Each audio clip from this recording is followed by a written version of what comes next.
In this video, I'm going to show you how I made these Santa's Workshop and North Pole sign cookies. So stay tuned and I'll show you how. Here are the things that I'm going to use: a 3-inch house and street sign or plaque cookie cutter. I'm going to be using golden yellow, leaf green, and red fruit coloring by Wilton, some paper straws, and some large pearl candies. They do come in 2 sizes, so make sure that you get the larger ones. They're either going to be the 6-lets or the candy pearls. Alright guys, let's get started. Alright guys, so I have all my cutouts on my baking sheet, my cookie sheet, and I do suggest doing that. That way you don't have to transfer your cookie. I do have my straw, and what I'm going to do is I'm going to lay it flat onto my cookie sheet and put it right in the center of the cookie. I'm going to set my 3 fingers here, and I'm going to feel it till it gets to the last one here. So I'm going to go ahead and push it in, and I'm going to feel it. Once I feel it here, I'm going to stop, and I'm going to flatten this out so it doesn't have some ridges. So I'm going to leave it like that, and I'm going to go ahead and bake it. I do bake my cookies at 390 for around 7 minutes or so. These are sort of thick because I need them to be thick enough for the straws to come in, so I will have to keep an eye on them. Also, in the back, once they come out, I'm going to make sure that they don't have a gap in the back. If they do, I will be putting in some roll icing in it just to glue it in there to make sure that the straw doesn't come out. But it should be okay, but you'll see that towards the end after I take them out of their baking time. So I'm going to go ahead and stick these in the oven. Alright guys, so there they are. As you see, some of them baked a little bit different. This one has a little bit more coverage. These here, if you want, you can add a little bit of thicker consistency icing and then just put it on there and just flatten it out with a spatula and let it dry so it can dry nice and flat and serve as a glue so they can stay sturdy in there. Sometimes the straws will not come out, but they sort of spin in place, so you most definitely need to add some icing. If you find that they are nice and sturdy in there, you may skip that step and don't add anything on there at all.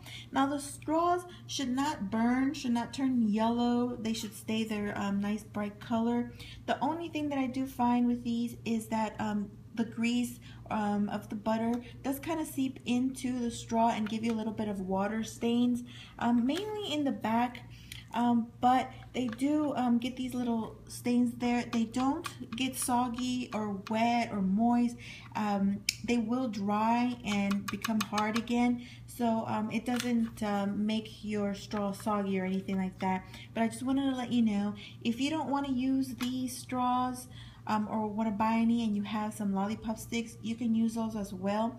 I do recommend using the thicker ones. They do come in different thicknesses. The thicker ones that I found are the candy apple sticks, and they do sell those at the craft store, so use those. You want to keep them nice and thick. I wanted the striped ones because they do make them look like a candy cane, and I wanted that design in my cookie, so that's why I went with these. Alright, so I think that is it. So now let's get started. Alright, so let's get filling this cookie. I have my tip in a tip 4 because I have quite a bit of cookie to fill. This is in a flooding consistency, just a little bit of a medium consistency, but not so much. It's more flooding. As you can see, it comes out very runny, but not super runny, because I want that shape to stay, since I have sort of like an arrow shape. And as you saw, the house cookie cutter makes a really nice arrow. So you can use a lot of cookie cutters that are meant for one thing, but you can most definitely use it for other things.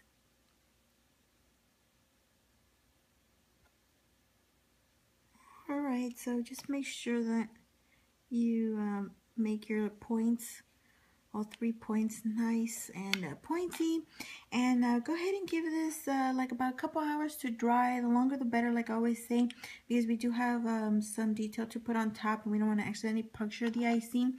I went ahead and did the other one as well. I'm going to finish up the other ones as well and give them some time to dry so we can move on to the next part. Alright guys, so I get this time to dry now. I have here my golden yellow in a tip 1. I don't suggest using a thicker, bolder outline because you want to make sure that you have plenty of room left in the center because you don't want your letters to be all bunched up. So you want to keep this line very thin. So just go ahead and pretty much outline the entire shape.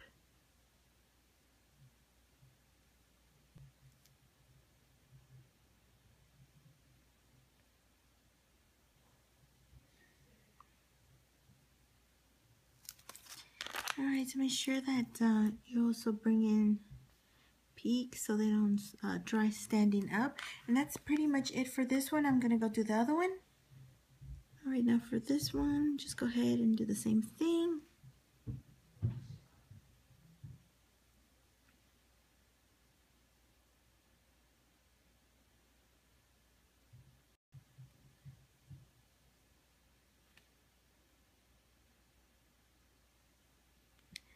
Alright, so I'm not gonna worry too much about this top area here because it's gonna have the snow.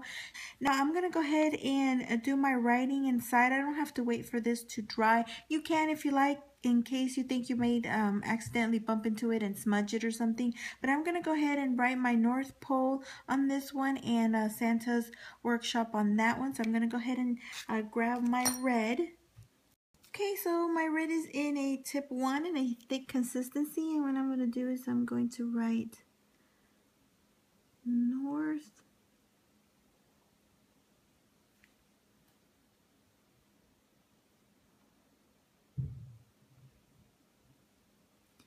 and pull down here.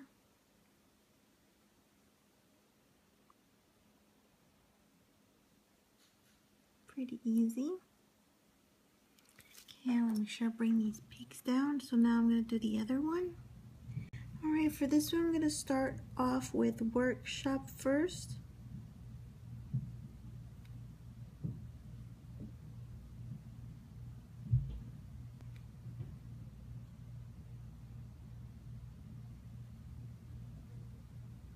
And then Santa's.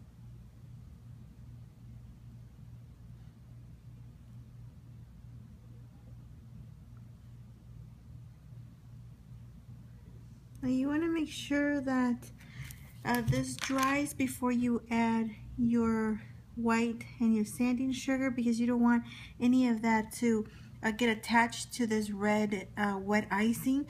So I'm going to give this some time to dry. I'm going to finish up the rest and I'll be back.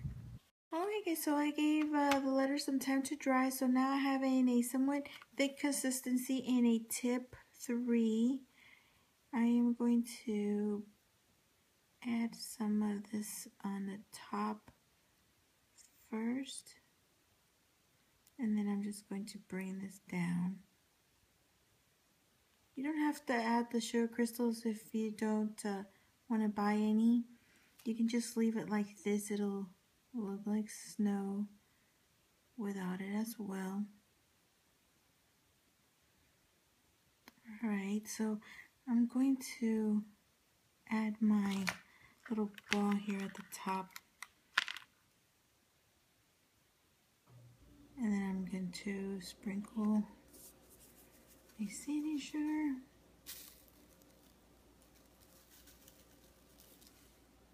Alright, here's my little brush to brush this off. And that is it. So that's what it's going to look like. So I'm going to finish up the rest. Here's the other one. So pretty easy. So I'm going to finish up the rest, let these dry, then I'm going to put them all together because that's pretty much it. Alright guys, so there you have your little North Pole and Santa's Workshop little cookie signs. I thought these were so neat. I had to share. I'm going to show you how I package these in case you want to give these out. You can stick them in little cellophane bags and then just tie a little bow around them. I think that will make really cute gifts, something a little different. Okay, so this is what I came up with. I just stuck them in these little cellophane bags. These that I have here are 4.75 by 6.75, which is roughly 5 by 7. And the ribbon that I use is 5/8 of an inch. I got it in the red and the green. You can also use white. or yellow as well. It has all those colors in there. So I thought these would be really nice to give out. Little kind of like almost like big lollipop cookies. So I just wanted to show you how you can package these. I think these are so neat. Also guys, the house cookie cutter came in a 5-piece set. It is by Wilton and I found it at Joann's Fabrics. It came in a little box house and I'll insert a picture of it.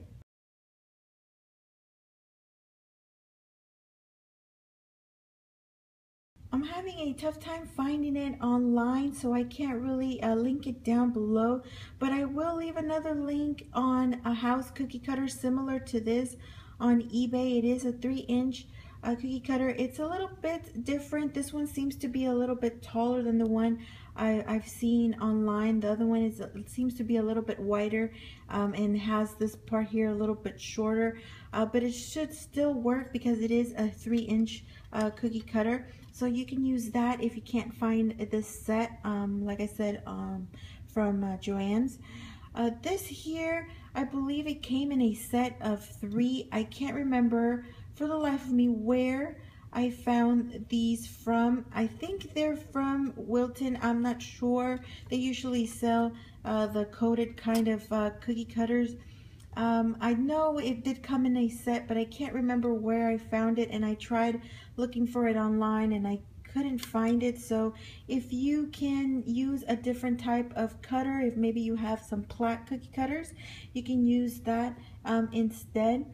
So I hope you will be able to find these so you can make these cookies. They're so easy to make and very different and fun. So anyways guys, I will let you go. I thank you so much for watching. I hope you enjoyed this video. Give it a thumbs up if you did.